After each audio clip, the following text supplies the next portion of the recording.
अस्सलाम वालेकुम, कैसे हैं आप लोग। मैं भी अल्लाह का शुक्र है बिल्कुल ठीक हूँ। आज आप लोगों के लिए एक ज़बरदस्त सी कोफ्ते की रेसिपी लेके आई हूँ। ना सिर्फ ये रेसिपी है बल्कि बहुत ही आसान तरीके से बनाने वाली रेसिपी है, जो कि मैं इस यकीन के साथ कह सकती हूँ कि ये जो न्यू जो कुकिंग करने वाले हैं वो भी बहुत आसानी से बना लेंगे। ना ही इसके लिए बहुत ज़्यादा लवाजमात की ज़रूरत है, ना ही चने और ना ही खशखश की ज़रूरत है। इसकी टिप्स एंड ट्रिक्स भी शेयर करूँगी, जो कि ख़ुद भी मैं बहुत दफ़ा आज़मा चुकी हूँ। तभी मैं आज आपके साथ शेयर कर रही हूँ, जो कि फटाफट से बन जाएँगे और कोफ्ते बहुत नरम मुलायम बनेंगे और इसकी ग्रेवी भी फटाफट से बन जाएगी। तो चलें जी, फटाफट से हम रेसिपी को स्टार्ट करते हैं। सबसे पहले हम कोफ्ते बना लेते हैं। कोफ्तों के लिए कीमा चाहिए। कीमा आप चिकन का लें, बीफ का लें या मटन का लें। मैंने यहाँ बीफ का लिया है, बिल्कुल बारीक मशीन का पिसा होना चाहिए। अगर आपको लग रहा है कि मोटा है तो आप उसे जो है 2 बार मशीन से निकलवा लें और चिकनाई से बिल्कुल पाक रूखा गोश्त होना चाहिए, उसका कीमा बनवाएं। यहाँ पर 2 से 3 मैंने हरी मिर्चों को चॉप कर लिया है। 1 चम्मच वो मैंने डाल दी है हरी मिर्चें चॉप की हुई। 1 चम्मच मैंने पिसी हुई लाल मिर्च डाली है और आधा चाय का चम्मच मैंने जो है कसूरी मेथी का डाला है।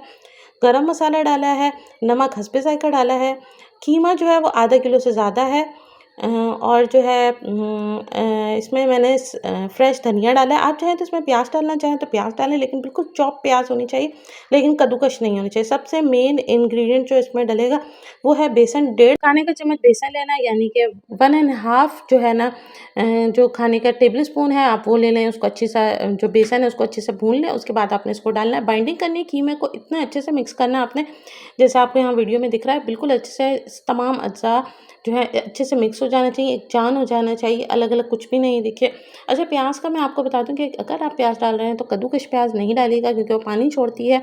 बिल्कुल चॉप जो होती है ना ऑमलेट में डालते हैं, उससे भी बारीक अगर आप डालना चाहें तो डालें, अगर नहीं डालना चाहें तो ना डालें, कोई फ़र्क नहीं पड़ेगा।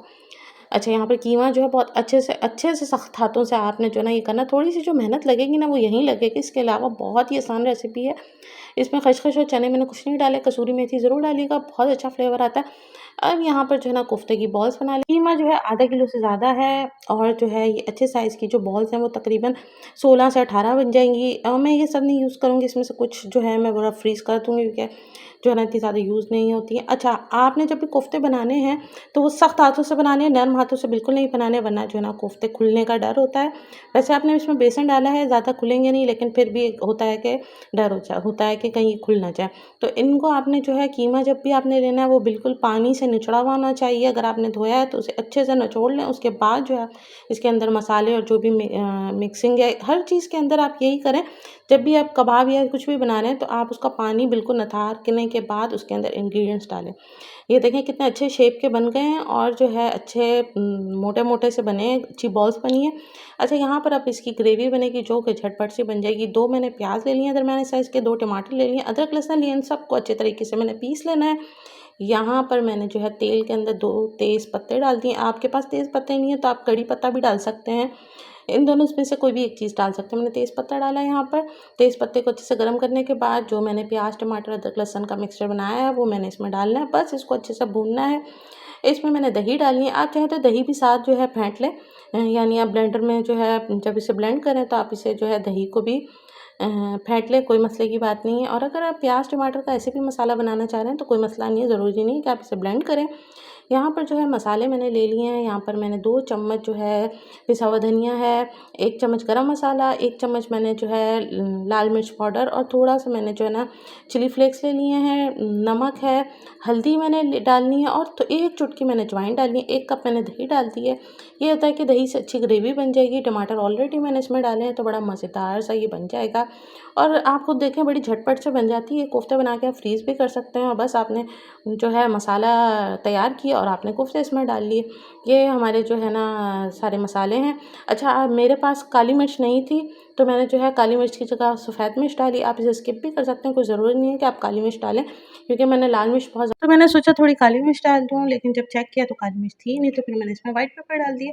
आप चाहें तो स्किप कर दें। आपने जो है ना मसाले को अच्छे से भूनना है ताकि जो है ना प्याज टमाटर का और अदरक लहसुन का कच्चापन ख़त्म हो जाए और तेल जब ऊपर आने लगे और जो इसके बबल्स आने लगे तो समझो आपका मसाला तैयार है। इसमें मैं आलू डाल रही हूँ क्योंकि बच्चों को आलू बहुत पसंद है। बच्चों को क्या, हमारे घर के जो बड़े हैं उनको भी आलू बहुत पसंद होते हैं, तो मैं आलू डाल रही हूँ। अच्छा, दही जिस कटोरी में थी उसी के अंदर मैंने जो है पानी डाल के वो डाल दिया है। कोई अलग सी चीज़ नहीं डाली इसके अंदर, बस सारे मसाले इसके अंदर एक साथ डाल दिए मैंने, अच्छे से भून लिया। अब मैं आलू डाल रही हूँ। आलू डालने के बाद 3 से 4 मिनट उसको मैं अच्छे से पकाऊँगी, उसके बाद मैं इसमें कोफ्ते ऐड कर दूँगी और ये हमारे ज़बरदस्त से कोफ्ते थोड़ी देर में तैयार हो जाएँगे। ये हमारे कोफ्ते हैं। अच्छा, जब कोफ्ते आप डालें तो एक साथ में डाल दीजिएगा, बिल्कुल भी ऐसा मत करिएगा वरना सब खुल जाएँगे। जब भी कोफ्ते डालें एक-एक करके कोफ्ते डालिएगा और बहुत मोहब्बत और प्यार से डालिएगा वरना ये नाराज़ होके खुल जाएँगे बिल्कुल। तो बहुत प्यार और मोहब्बत से कोफ्तों को अंदर डालिएगा और जो है एक-एक करके डालिएगा और कोशिश करिएगा कि कोफ्ते डालने के बाद चम्मच नहीं चलाएँ। 15 से 20 मिनट तक इसको ऐसे ही छोड़िएगा। एक-एक करके सही से कोफ्ते डालें और कोफ्ते जब आप डालने लगें तो उन्हें रीशेप दोबारा से कर दें, यानी एक दफ़ा दोबारा से उनको ज़रा एक हाथ मार लें। तो ये होगा कि कोफ्ते ज़रा सख्त, कोफ्तों में जो है नरमी आ गई, वो थोड़ी सख्ती आ जाएगी। ये देख लें आप जिस तरह से ये मसाले के अंदर डल रहे हैं।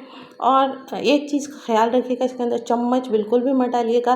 बहुत आसानी से कोफ्ते बन जाएंगे और बहुत मज़ेदार से आपके कोफ्ते तैयार हो जाएंगे। आप इसे दावत वगैरह में भी बना सकते हैं, लंच या डिनर में भी बना सकते हैं। ये बॉल्स भी बहुत अच्छी लगती हैं। मेरी बेटी काफ़ी दिन से फरमाइश कर रही थी कि मम्मा मीट बॉल्स बनाएं, मीट बॉल्स बनाएं। तो फिर मैं लास्ट वीक अपनी अम्मी के घर गई तो उन्होंने बना के उसको खिलाई। फिर मैंने कहा चलो मैं भी बना लेती हूँ और आप लोगों के साथ भी रेसिपी शेयर करती हूँ। तो बड़ी ही आसान सी ये रेसिपी है और बहुत सी जल्दी बन जाती है, फटाफट से बन जाने वाली ये रेसिपी है। तो कोफ्तों का हम इसमें एक-एक करके डालते जाएँगे, एक साथ नहीं डालना है। एक चीज़ का ख़्याल रखिएगा, कीमे के अंदर हमने ना ही खसखस डाली है, ना ही हमने चने डाले हैं। सिर्फ़ हमने बेसन डाला है जिससे इसकी अच्छी सी बाइंडिंग हो जाएगी। बस इस चीज़ का ख़्याल रखिएगा, कोफ्ते जो हैं आपने एक साथ नहीं डालने हैं और एक-एक करके डालने हैं। इससे ये कोफ्ते टूटने से बच जाएँगे और अगर कोफ्ते इतनी मेहनत करने के बाद आप बना रहे हैं तो टूट जाएँ तो बहुत दिल ख़राब हो जाता है। तो ये हमारे कोफ्ते अच्छे से डल गए हैं, तकरीबन 10 मिनट हो चुके हैं। इन्हें मैं आपको दिखा रही हूँ इनका फ़ाइनल लुक। ये जो है ना, अब आप इसे 10 से 15 मिनट बाद आप इसमें चम्मच मार सकते हैं। ये देखें कितने सख्त ज़बरदस्त से कोफ्ते बन चुके हैं, बिल्कुल भी नहीं टूटे। ये देखें मैं आपको दिखा रही हूँ और ये खाने में बहुत ही नरम होंगे, बिल्कुल भी सख्त नहीं होंगे, गोश्त नहीं ऐंठेगा। बहुत से लोग होते हैं जिनके कोफ्ते तो बिल्कुल अच्छी शेप में बनते हैं लेकिन कोफ्ते बिल्कुल पत्थर की तरह सख्त होते हैं। तो ये बड़े नरम नाजुक से आपके कोफ्ते बनेंगे, खाने में भी बहुत मज़े के बनते हैं। अच्छा, अब ये है कि ये अच्छे सा तेल भी ऊपर आ चुका है, आलू भी गल चुके हैं, जो कीमा है वो भी अच्छा सा गल चुका है। तो अब मैं इसमें शोरबा लगा दूँगी। शोरबे के लिए आप इसके अंदर 1 कप पानी डालते हैं और 1 कप पानी डालने के बाद हल्की आँच पे, या तो आप इसे दम वाली आँच पे रख दें या आप इसे तवा इसके नीचे रख दीजिए, तो ये भी होगा कि लगेगा नहीं। और कोशिश करें जब भी कोफ्ते बनाएँ तो किसी खुले बर्तन में बनाएँ, छोटे कंजस्टेड में ना बनाएँ। अगर आप जो है एक्सपर्ट नहीं हैं तो फर्स्ट टाइम बना रहे हैं तो कोशिश करें इसे जो है किसी भी खुले बर्तन में बनाएँ। किससे ये होगा कि आप जब भी चम्मच चलाएँगे तो आपको स्पेस अच्छी खासी मिल जाएगी। अच्छा, कोफ्ते हमारे तकरीबन तैयार हो चुके हैं। अब हमने शोरबा लगाना है, उसके बाद हम ढक के इसको थोड़ी देर के लिए रख देंगे। 1 कप पानी मैंने इसमें डाला क्योंकि मैं शोरबा इसलिए लगा रही हूँ क्योंकि चावल जो है ना उनके साथ जो है खाएँगे। आप चाहें तो नान के साथ भी खा सकते हैं, चपाती के साथ भी खा सकते हैं। बहुत ही मज़ेदार सी ये रेसिपी है और मैंने आपके साथ इसकी टिप्स एंड ट्रिक्स भी सारी शेयर कर दी हैं। आई होप आपको ये रेसिपी पसंद आएगी। बस आखिर में मैं जो हूँ इसके अंदर हरा धनिया जो है, फ्रेश कोरिएंडर वो ऐड करूँगी और आखिर में जो है मैं एक चाय का चम्मच जो है वो ऊपर से गरम मसाला ऐड कर दूँगी। बहुत ही मज़ेदार सी ये मैंने आपके साथ recipe with tips and tricks share की है, जो कि बहुत आसानी से बन जाएगी। आई होप आपको मेरी ये रेसिपी पसंद आएगी। चैनल को सब्सक्राइब नहीं किया तो चैनल को सब्सक्राइब करें, हमें ज़रूर सपोर्ट करें। हमें आपकी सपोर्ट की ज़रूरत है। आपकी सपोर्ट होगी तो हम आपके लिए और अच्छी-अच्छी रेसिपीज़ लेके आएँगे। हमारी वीडियोज़ को आप बहुत पसंद करें, उसका बहुत-बहुत शुक्रिया। अपना फीडबैक इसी तरह से देते रहा करें। वीडियो को लाइक एंड शेयर करना ना भूलिएगा। चैनल पे तो सब्सक्राइब कीजिएगा। बहुत जल्दी रेसिपी के साथ आऊँगी। अल्लाह हाफ़िज़।